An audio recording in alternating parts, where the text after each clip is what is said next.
Hi friends, good morning. ఎలా ఉన్నారు? బాగున్నారు? నేనైతే బాగున్నానండి. ఈరోజు సండే కదండి, చికెన్ తెచ్చారండి. ఇప్పుడే మామయ్య తీసుకొస్తే బుజ్జి మొత్తం అన్ని ముక్కలు కొంచెం రెడీ ఉంచింది. ఇది కొంచెం ఉల్లిపాయ ముక్కలు, పచ్చిమిరకాయ ముక్కలు అండి. ఇదిగోండి చికెన్ తీసుకొచ్చారు కదా, శుభ్రంగా 2-3 సార్లు కడిగి అక్కడ ఉంచుకున్నామండి.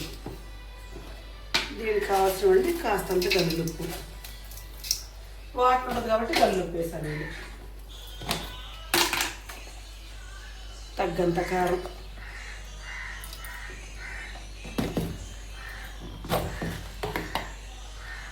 దానికి సరిపడా పసుపు. చక్కగా దీన్ని మొత్తం కలుపుకుందాం. ఇట్లా కలుపుకొని ఒక 5 నిమిషాలు ఉంచుకుంటే కొంచెం ఉప్పు, కారం, పసుపు, కొంచెం పచ్చి ముక్కలు కలుపుకోండి. ఈలోపు మనం ఆయిల్ పెట్టేసుకొని చక్కగా ఉల్లిపాయ ముక్కలు, పచ్చిమిరకాయ ముక్కలు పెంచేసుకుందామండి. కారం సరిపోతుందా కొంచెం వేసాం. ఇదిగోండి, ఈ విధంగా కలుపుకున్నాం కదండి. కొద్దిగా వేద్దామమ్మా.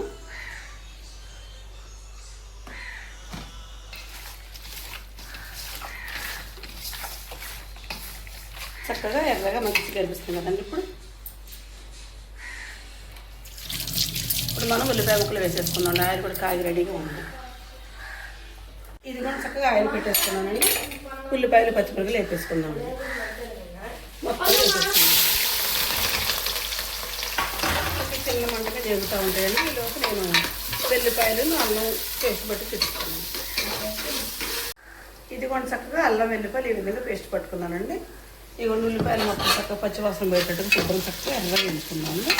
చాలా వరకు ఎగిరి ఒక 5 నిమిషాలు వేగిన తర్వాత మనం కూర వేసుకుందాము. ఇది కూడా చక్కగా ఉల్లిపాయలు, పచ్చిమిరపకాయలు చక్కగా వేగినాయండి. అల్లం వెల్లిపాయ పేస్ట్ పట్టేసి రెడీ ఉంచాం కదండి.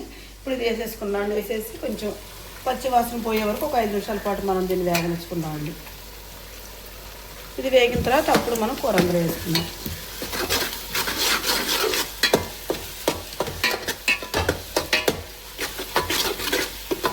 ఒక 5 నిమిషాల పాటు తొలుపుకుందామండి. ఇది కూడా చక్కగా అల్లం వెల్లిపాయ పేస్టును చక్కగా పచ్చిమిరకాయ ఉల్లిపాయలు ఎర్రగా చక్కగా చిన్న మంట మీద వేగినాయండి. ఇప్పుడు దీంట్లో మనం చికెన్ వేసేసుకుందాం.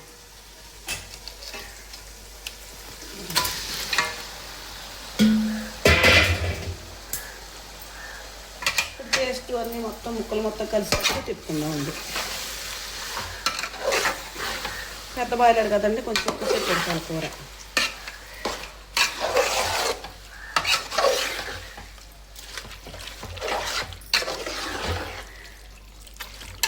మొత్తం ఇది కలిసింది అనుకోండి, బాగుంటుంది.